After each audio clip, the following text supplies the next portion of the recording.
Estamos de volta com o nosso Bom Astral para falar sobre um assunto, gente, muito importante. Vamos falar sobre o aumento nos casos de violência contra a mulher. E para a gente debater isso, a gente vai receber a Ana Chaves, ela que é psicoterapeuta e neurocientista, estará com a gente agora semanalmente, sempre aqui às quintas-feiras, trazendo temas relevantes aí para a gente conversar. Tudo bem, Ana? Tudo bem, que prazer estar aqui. Todo nosso. É uma honra, né, estar aqui falando com vocês e obrigado, né, a todos que nos assistem e vamos conversar sobre esse tema relevante, trazer informação para todas essas mulheres e homens também, né? É isso aí, estamos muito felizes com a sua vinda e também vamos receber, gente, agora ela que é delegada de polícia, Regina Campanelli, está aqui com a gente hoje, seja muito bem-vinda. Muito obrigada pelo convite, é um prazer enorme estar aqui debatendo sobre esse tema tão importante num mês tão emblemático que é o Agosto Lilás, né? É isso aí, vamos até começar disso, né? Agosto Lilás, né? Um período muito bom para a gente trabalhar, importante para trabalhar a conscientização, né, em relação a isso. Sim, exatamente, né? É muito importante que esse mês não seja um único mês para a gente cuidar da mulher, né? Mas ele é um mês importante porque ele é um marco de criação da Lei Maria da Penha, que foi promulgada no dia 7 de agosto de 2006. Pouco tempo, né? Sim. Pouco tempo, tanto que falta ainda para a gente alcançar dos direitos das mulheres, mas a gente está caminhando. E Regina, eu tenho uma curiosidade sobre a sua vida, né? A sua carreira. Como que começou essa jornada? Sempre foi um sonho, né? Chegar a esse posto de delegada, trabalhar, né, na proteção da violência contra mulheres? Sim, isso é muito interessante, né? Porque eu fui criada num lar patriarcal, como a gente diz, onde o pai era o provedor da família e minha mãe parou de trabalhar, ela era gerente de banco para cuidar de 3 crianças. E eu sempre tive uma necessidade de ter independência, né? Comecei a trabalhar aos 14 anos, fazia promoção e eventos, mas eu sempre quis ser policial. Eu coloquei isso na minha cabeça. Então, aquele dinheirinho que eu guardava ali, eu cresci, estudei em escola pública, nasci na periferia, enfim. Aquele dinheirinho que eu conseguia, eu guardava para fazer cursinho. Aí, enquanto o pessoal estava se divertindo, aproveitando depois da escola, eu estudava. Aos 18 anos, eu me tornei investigadora de polícia, passei no concurso. E aí começou um longo caminho, né? Porque naquela época existia um preconceito assim explícito, não era nem velado, né? Para vocês terem uma noção, no meu concurso, quando eu fiz academia de polícia, eram 80 homens e só 4 mulheres aprovadas. Então a gente tinha que todo dia mostrar que a gente ali podia também estar exercendo aquele cargo, fazendo a diferença na sociedade, mas pra gente sempre foi tudo mais difícil, né? Então começou desde aí. Mas enfim, fiquei 10 anos no cargo de investigadora de polícia e mantive o foco, porque eu sempre falo, né? Foco, determinação, e é o que eu falo até para todas as meninas que às vezes estão numa situação, né, não sabem o que fazer. Eu sempre falo, se eu conseguir, vocês também conseguem. Eu cheguei. Sim. Então fiz a faculdade. Né? Exatamente. Fiz a faculdade, aí continuei estudando, fui aprovada para delegada de polícia, concurso com 4 fases, dificílimo. E é o que eu amo fazer, na verdade. Muito legal, parabéns, Obrigada. Viu, pela trajetória. Agora, esses índices estão aumentando cada vez mais, né, gente? Está alarmante. As mulheres estão tendo também mais coragem de denunciar ou você acha que elas ainda resistem muito a isso? Olha, eu acho que antigamente nós tínhamos, além da cifra negra, que é aquelas subnotificações, porque as mulheres, elas não se sentiam acolhidas, né? Esse ano, agora nós estamos comemorando 40 anos de Delegacia de Defesa da Mulher. E as mulheres hoje em dia, quando elas chegam numa delegacia de defesa da mulher, elas se sentem mais acolhidas, um atendimento mais humanizado. É diferente de você chegar num plantão policial e tem a PM ali apresentando 3 presos algemados, tráfico de drogas. A mulher já chega lá com o olho roxo, atendida pelo escrivão, ela já não se sentia bem, né? Então hoje com essas delegacias, com certeza, o número de denúncias e registros aumentaram sim. E isso acaba sendo bom, né? Mas, por outro lado, também a gente vê uma crescente do número de violências domésticas, né, Ana? Muito, muito. Regina, eu tenho uma dúvida, e eu acho que é uma dúvida de muitas pessoas que estão nos assistindo. Quais são os tipos de violência doméstica? Então, antigamente nós só conhecíamos a lesão corporal, que era agressão física, né? E por isso também que tinham as subnotificações, porque às vezes a mulher era ali xingada, ela sofria uma violência psicológica, mas ela não sabia identificar que isso era um tipo de violência, uma brincadeira inapropriada, né? Então, com o advento da lei 11.340, que é a Lei Maria da Penha, foram introduzidas, além da violência física, a violência moral, a patrimonial, a violência psicológica e a sexual. Não é só porque você é casado e está num relacionamento que o autor tem o direito de abusar da vítima sexualmente. Então, isso foi introduzido na lei. Isso também é muito Que importante, legal. né, da gente reforçar, porque às vezes, né, Ana, a pessoa é casada, ela acha que o outro é propriedade, né? Isso, E o outro não quer ali o ato sexual naquele momento, mas tem gente que às vezes força a barra, não deixa de ser violência, E né? deixar claro, né, para todas as mulheres em especial que a gente está falando aqui sobre a defesa delas, de que seu corpo é seu templo, né? Que tudo tem que ser feito de acordo com o que você permite e o que você deseja. É isso aí. Aquela campanha ficou bem forte, né, por um Sim. tempo de Meu Corpo, Minhas Regras, né?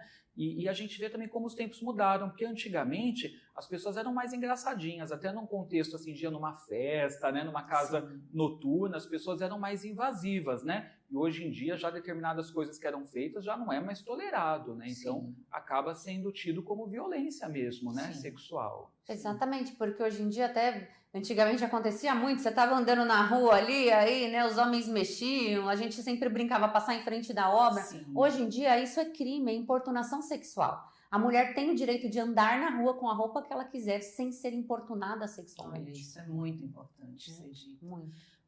Eu queria saber de você a diferença, né? Como que você consegue fazer a diferenciação da vida pessoal para a vida profissional, não trazer esse peso para a sua vida, né?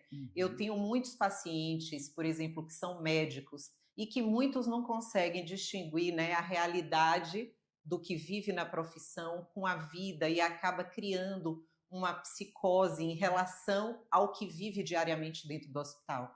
E eu imagino que você vê e convive com muitas coisas pesadas. Como que você consegue, né, fazer essa divisão da vida pessoal para a vida profissional para não se tornar um dia pesado, né?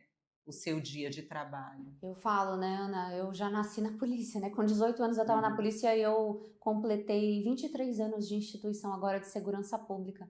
Realmente, eu sempre tentei manter a minha mente forte para separar por caixinhas, né? Estou na delegacia, estou fazendo o meu serviço, não posso levar isso para casa.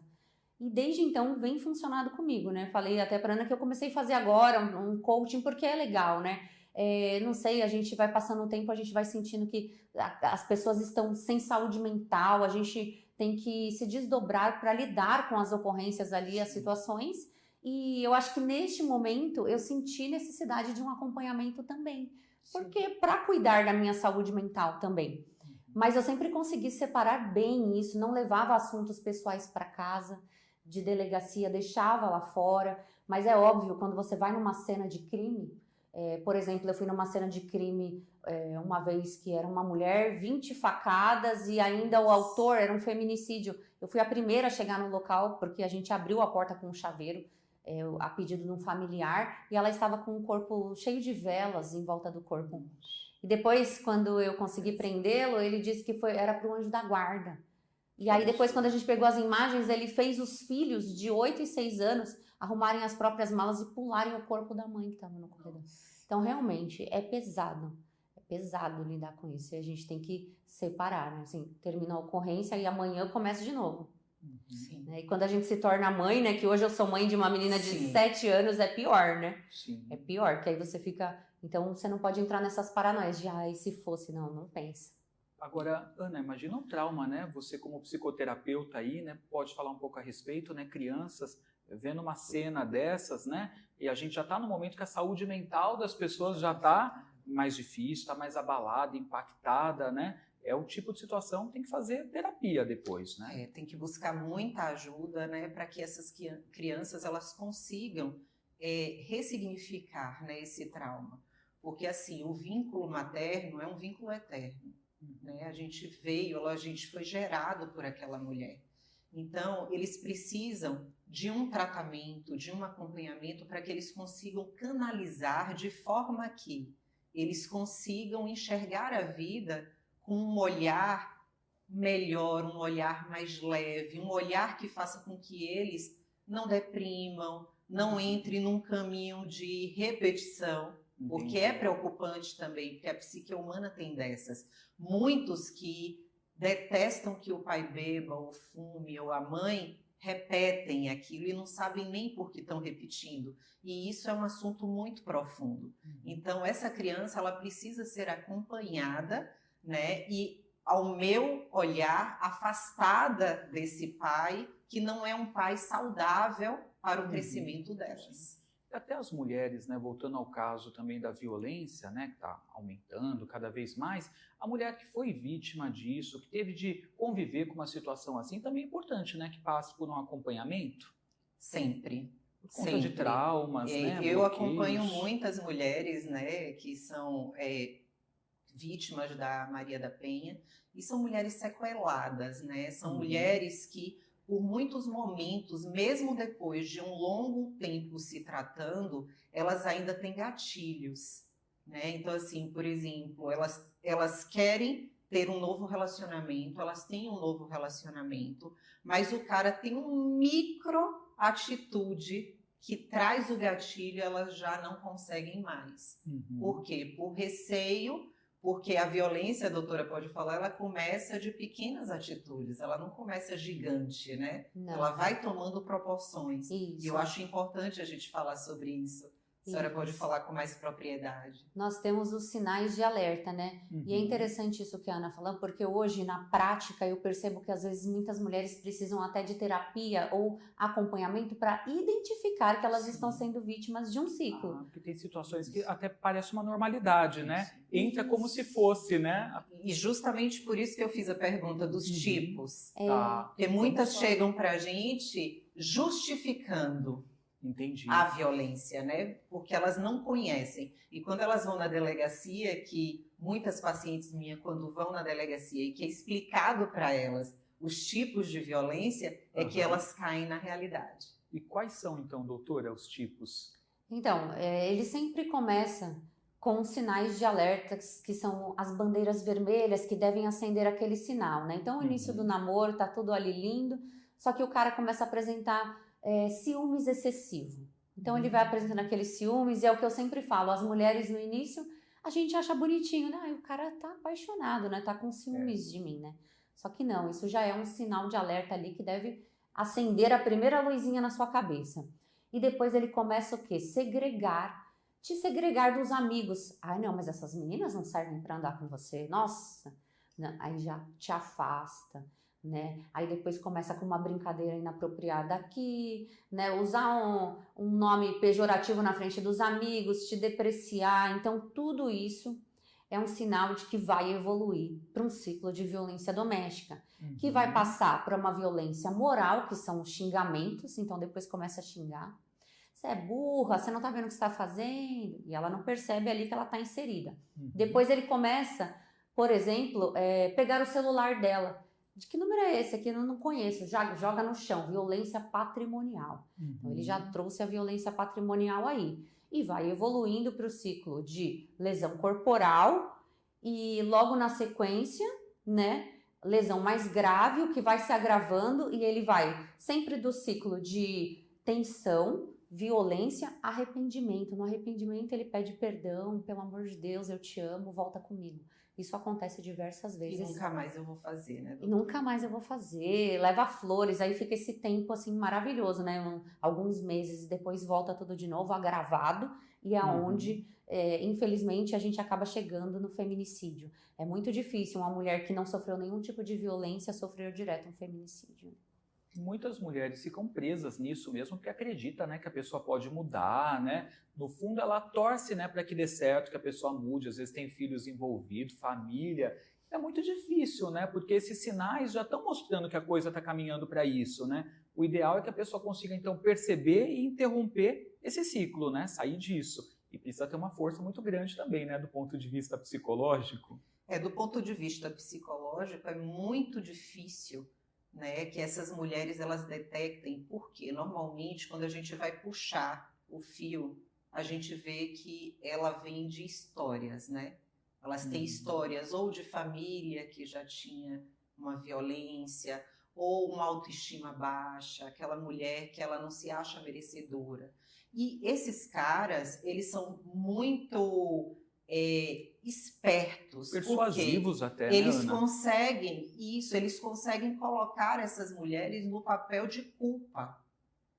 E é isso que a gente tem que estar muito atento enquanto mulheres, por quê? Porque nenhuma violência pode gerar culpa em você. Nenhuma violência, a culpada é você. Muitas mulheres chegam pra gente falando, não, ele me bateu porque eu fiz tal coisa, que ele não queria. Não, ele me empurrou porque eu agi de forma que ele não aceitava. E nenhum tipo de violência justifica.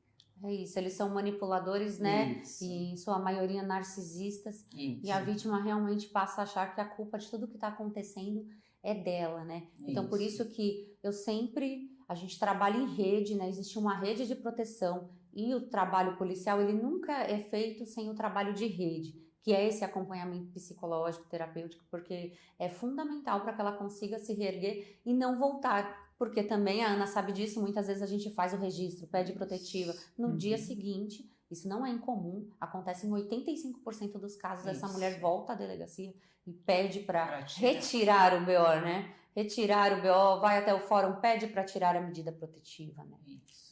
Funciona, doutora, essa parte da medida protetiva? Da medida protetiva? Isso. Então, a Lei Maria da Penha, ela trouxe algumas medidas cautelares que, assim, a possibilidade da mulher se proteger, evitar que o agressor se aproxime ou o juiz pode determinar que ele se retire do lar também. Não frequente os mesmos lugares, não chame a mulher pelo WhatsApp.